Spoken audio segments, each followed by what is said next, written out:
Welcome to పూరా local. కేంద్ర హోంశాఖ సహాయ మంత్రి బండి సంజయ్ కుమార్ ఒక్కసారిగా ఆటో వల్ల అవతారం ఎత్తారు. కరీంనగర్లోని తన నివాసం నుంచి ఆయనే స్వయంగా ఆటో నడుపుతూ రోడ్డుపైకి రావడంతో స్థానికులు ఒక్కసారిగా అవాక్కయ్యారు. వనపర్తి జిల్లాకు చెందిన భరత్ కుమార్ అనే యువకుడు తన ఆటో వెనుక హిందుత్వానికి సంబంధించిన కొన్ని నినాదాలను రాయించుకున్నాడు. అయితే ఈ నెల 13న కొందరు యువకులు అతడి ఆటోని అడ్డుకొని ఆ నినాదాలను తొలగించాలంటూ బెదిరింపులకు దిగడమే కాకుండా ఆటోను కూడా ధ్వంసం చేశారు.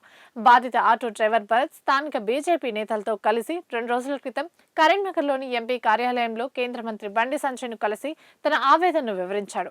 దీనిపై తక్షణమే స్పందించిన కేంద్ర మంత్రి భరత్కు ధైర్యం చెప్పారు. నీకు నేనున్నానంటూ భరోసా ఇవ్వడమే కాకుండా ధ్వంసమైన పాత ఆటో స్థానంలో కొత్త ఆటోని కొనిస్తానని హామీ కూడా ఇచ్చారు. ఇచ్చిన మాటను నిలబెట్టుకుంటూ భరత్ను కరీంనగర్ పిలిపించి బండి సంజయ్ కొత్త ఆటోను బహుమతిగా అందజేశారు. అంతటితో ఆగకుండా హిందుత్వ నినాదాలు ఉన్న ఆ పాత ఆటోలో భరత్ను పక్కన కూర్చోబెట్టుకుని తన నివాసం నుండి స్వయంగా ఆటో నడిపి అందరినీ ఆశ్చర్యపరిచారు.